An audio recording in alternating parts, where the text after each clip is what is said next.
Good morning! Yan nga ay alas 5 ng umaga at kahit maulan ay kami ay diretso pa rin sa aming fun run. Rain or shine ay kami ay talagang hindi nagpaawat dito para suportahan ang ating World AIDS Day today. So today is December 1 at yan, busy-busy sila sa registration at ang inyong chubby vlogger ay talaga namang naka-jacket na pang-ulanan. O diba? Saan ka dyan? Then, yan ang aking mga participants. Ang dami-dami namin dyan na talaga naman kami ay prepare today. Actually, so sa pangunguna nga yan ni Dr. Goldie, HIV AIDS Committee at sa mga member ay talaga nga namang naging matagumpay ang panran ngayong araw na ito at talaga namang maraming sumuporta. May taga Real, may taga Nakar, at syempre taga Infanta karamihan dito. So, sinimulan sa panalangin at start ng 5 a.m. ay kami ay nagsimula ng tumakbo at maglakad syempre. Lakad-takbo ang ginawa namin dyan kasi nag-start nga pala ang aming fun run is sa may diversion sa may Kumon at natapos ay dito sa hospital. Pagdating namin dito ay may pamerienda na egg. At may tinapay na rin. Tapos medyo na-late yung lugaw. Pero dumating din naman yung lugaw. Yun lahat yung mga free na may nag-donate ng mga pamerienda sa amin. Tapos may mga parapol din dito.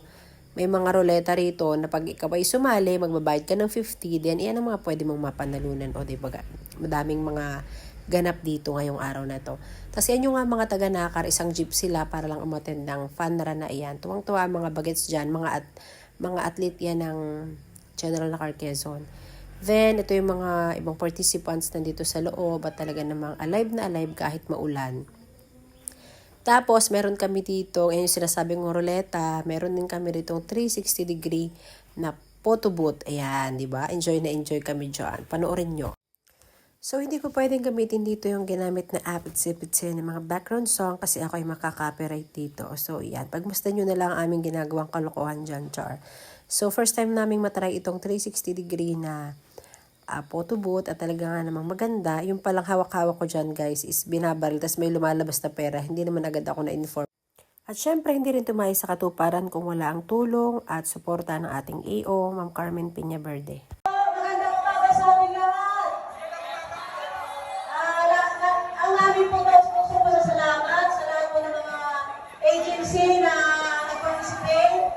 Lalo na sa mga kanina sa IPWD, sa inyong mga heads, ipaabot na lang po yung pagpapasalamat namin sa aking mga kasama sa Clarong Recto, at sa lahat po, hindi na namin isa-isahin, maraming salamat po sa inyo lahat.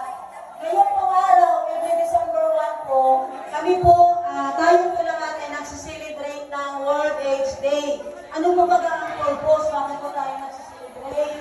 Ito po ay para sa dunitain po yung ating mga in-observe po yung ating mga ginawa, yung pagpapahalaga sa mga naapektuhan or affected by HIV at saka yung mga namatay noong panahon ng AIDS. Ito din po ay para magkaroon po tayo ng to raise awareness. Ano po? Para po matulungan natin at ma-support yung prevention and control yung may mga root ng HIV.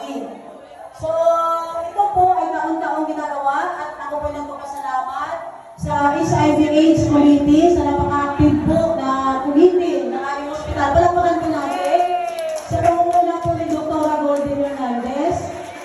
At nandito rin po yung lahat ng members na napaka-active. At sa lahat ng tumulong, nag-donate para may isang kapaturan rin ang programang ito. So again po, ang akin lang po masabi, let's unite on this World AIDS Day. Tayo po yung sama-sama.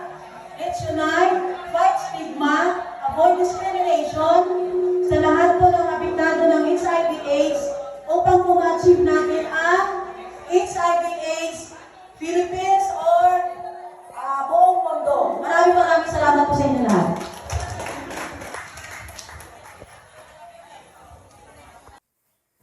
So, ito nga pala yung mga umattend ng fun run at talaga nga namang marami kami guys at talagang super thank you Lord kahit maulan ay naging matagumpay ang World AIDS Day fun run. Thank you po everyone. Thanks for watching.